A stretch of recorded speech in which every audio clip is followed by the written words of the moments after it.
ગુજરાત રાજ્યની અમદાવાદ અને ગાંધીનગરની કુલ 28 હોટલોના દારૂ વેચવાની મંજૂરી। રાજ્ય સરકાર પાસેથી જાણવા મળતી માહિતી મુજબ 2023થી જાન્યુઆરી 2024 સુધી દારૂ વેચાણમાંથી 14.45 કરોડ રૂપિયાની આવક થઈ છે।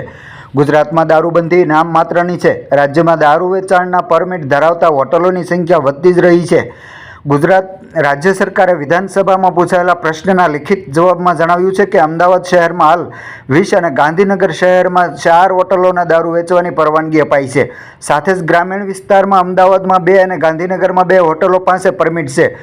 રાજ્ય સરકારે સ્પષ્ટ કર્યું છે કે છેલ્લા વર્ષમાં કોઈ પણ હોટલોના પરમિટ સસ્પેન્ડ કરવામાં આવ્યા નથી।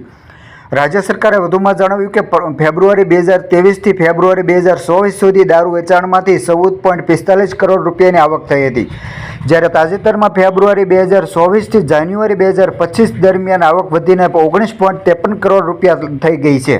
આમ દારૂ વેચાણમાંથી મળતી કર આવકમાં નોંધપાત્ર વધારો થઈ રહ્યો છે।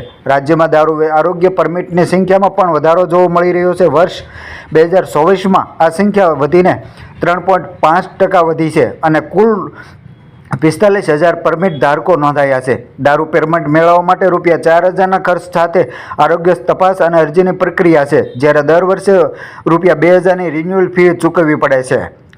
જોકે દારૂ પરમિટ અને વેચાણની સાથે રાજ્યમાં ડ્રિંક અને ડ્રાઈવના કેસમાં વધારો થઈ રહ્યો છે। તાજેતરમાં રજૂ કરાયેલા વિધાનસભાના રિપોર્ટ મુજબ વર્ષ 2023માં દારૂ પી વાહન ચલાવવાના કુલ 27,495 કેસ નોંધાયા હતા, જે પહેલાંના વર્ષ 2021-22ના 13,153 કેસની તુલનામાં બમણો ઉછાળો દર્શાવવામાં આવ્યો છે।